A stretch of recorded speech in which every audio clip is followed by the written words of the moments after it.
Não, eu gosto, eu confesso para ti, eu fiquei muito perdida, sabe aquela sensação assim de não saber para onde ir, o que fazer? Eu fiquei completamente perdida. Eu não vou dizer para você que Mas isso é um eu processo. acho que essa é a sensação da grande parte dos familiares de quem sofreu um AVC, né, Camila?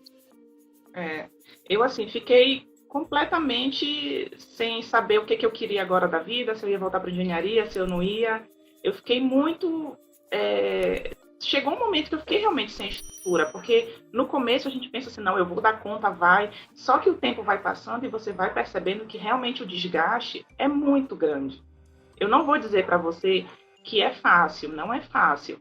Tem momentos que a gente está triste, tem momentos que, às vezes eu chego com meu pai e digo assim, pai, hoje eu não estou legal.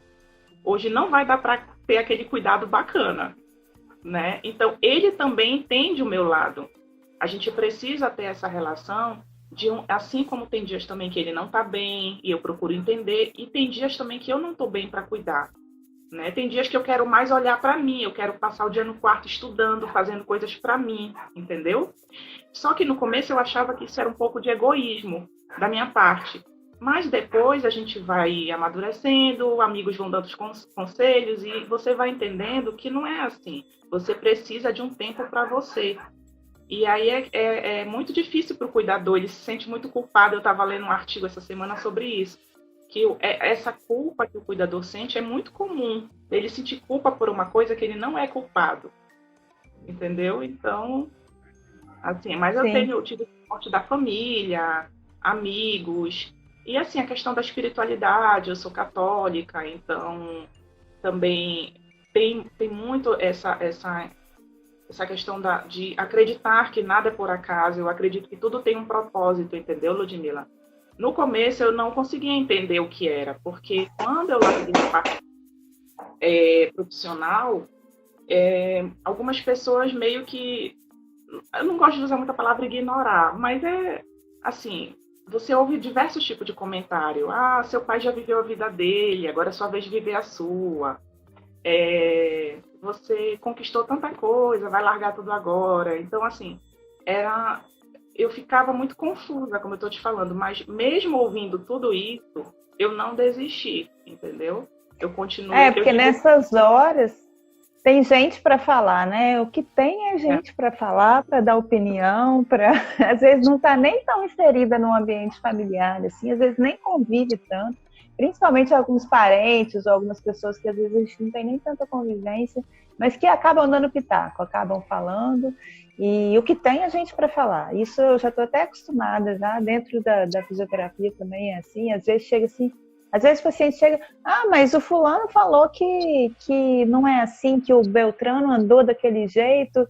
E eu falei, gente, cada um é de um jeito. E assim, eu acho que o que você fez, não dar muito ouvidos, foi a melhor coisa assim, que você deveria ter feito. Porque é uma coisa que eu percebo que você falou aí um pouco, é, que é muito difícil para os dois lados, né? Que não é difícil só para o cuidador, né? Porque o cuidador está mudando a vida por algum motivo, seja por amor, seja por dinheiro, seja por que for, para cuidar de alguma pessoa, de uma pessoa que teve AVC.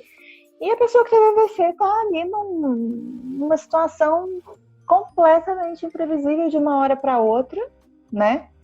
E que não sabe o que vai ser, não sabe o que se espera, porque cada caso é um caso, não existe uma fórmula no AVC que fala, ah, você teve assim, então você vai reagir dessa maneira, você teve assado, você vai reagir de outra maneira. A gente tem algumas avaliações, por exemplo, na parte física, tem algumas, mas muito poucas avaliações que prediz uma melhora ou não, que fala se você vai realmente melhorar ou não, mas isso ainda é tão assim superficial e só para algumas funções específicas.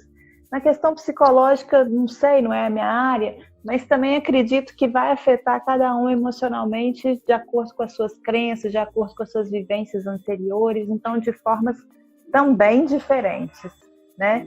E aí, eu tenho relatos, por exemplo, de pacientes que falam assim, o que você falou, que às vezes você tirava um tempo para você e que você se sentia culpada? Eu tenho relatos de pacientes que falam assim, a família nunca ligou para mim, eu sempre fiz de tudo para a família. E eu acho que, inclusive, foi por conta disso que eu tive AVC, porque eu me estressava, uma pessoa nova, me estressava tanto com a família que queria cuidar de todos e não dei conta, porque a gente não consegue cuidar de todo mundo. Aí ela fala assim hoje comigo, agora, com o AVC, eu aprendi que eu tenho que cuidar de mim. E aí agora a família não vai poder contar comigo igual podia contar antes. Então, estou te falando um exemplo exatamente contrário do paciente, que tem um pouco a ver do que você está falando. Não é questão de egoísmo, é questão de você querer também ter que estar bem para poder cuidar do outro, para poder estar junto do outro, para poder ter uma relação com uma outra pessoa, né? Então, esse papo, assim, essa troca que você tem com seu pai, eu costumo falar que é o essencial, assim, de você ser honesto com você mesmo e com aquela relação ali, né? Profissional não, a relação familiar, uma relação de cuidado, né? Então, assim, eu acho que isso é fundamental, de você, hoje eu não estou bem, então, né, vamos passar para a próxima, amanhã já é outro dia, e porque ninguém tá bem 100% do tempo, né, Camila? É muito difícil isso, né? Não tem como, a gente é humano, a gente tem dias que realmente, até períodos maiores, como aconteceu comigo, períodos de maior ansiedade, então, assim, é muito louco, era muita coisa ao mesmo tempo para mim, e eu ficava imaginando como é que vai ser daqui para frente, como é que eu vou fazer, como eu te falei, profissionalmente, mas aí vem a questão de ter o amor envolvido em tudo isso. Eu gosto de cuidar do meu pai, como eu falei, ele tem uma pessoa também que fica aqui, mas ele tem consulta, eu gosto de ir, eu lembro que uma vez toda a consulta com ele eu ia, e daí teve uma consulta uma vez que eu falei assim, não, hoje eu não vou, porque eu quero saber como é que eu vou me sentir, e porque eu quero também, aí a minha mãe e essa senhora que está conosco, eu quero também me distanciar um pouco da situação e ver como é que eu vou reagir, como é que eu vou me sentir, já querendo trabalhar aquela situação da culpa que eu te falei. E daí o meu pai entrou no carro, tudo. Quando ele me deu tchau, eu comecei a chorar. Eu disse pra minha mãe, assim, mãe, eu acho que é aquela sensação quando a mãe deixa o filho na escola no primeiro dia de aula, que a criança vai embora brincando e a mãe fica chorando. Mais ou menos você acha isso. que só você dá conta, né, da situação, né? Igual mãe, acho que só dá conta, a mãe só dá conta do filho, mais nada, né? A gente acha que se a gente não for, alguma coisa não vai acontecer, alguma informação vai se perder lá com o médico. A gente, e aí eu comecei a fazer esse tipo de exercício para poder trabalhar isso em mim. E eu explicava para ele, pai, eu não vou por causa de... Porque a gente sempre foi muito unido, eu e o meu pai. Então, para mim era muito difícil. Mas aí eu comecei a treinar isso. Eu percebi essa situação que estava acontecendo, percebi que isso não era bom, e aí comecei a trabalhar e hoje em dia, assim, é bem mais tranquilo.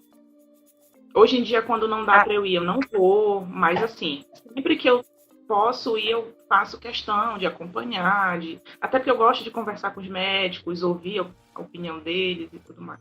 Porque o meu irmão diz assim, muitas vezes o que mora comigo, porque eu tenho outros irmãos. Mana, eu não entendo nada do que eles falam às vezes, e eu sei que tu estuda isso aí, tu vai conseguir entender, porque às vezes ele chegava da consulta, e ele dizia assim, o que o médico falou? Ele disse, ele falou, mas não entendi. Então, ele não sabia passar o que tinha sido falado. E aí, normalmente, quando eu vou nas consultas, quem conversa com os médicos sou eu.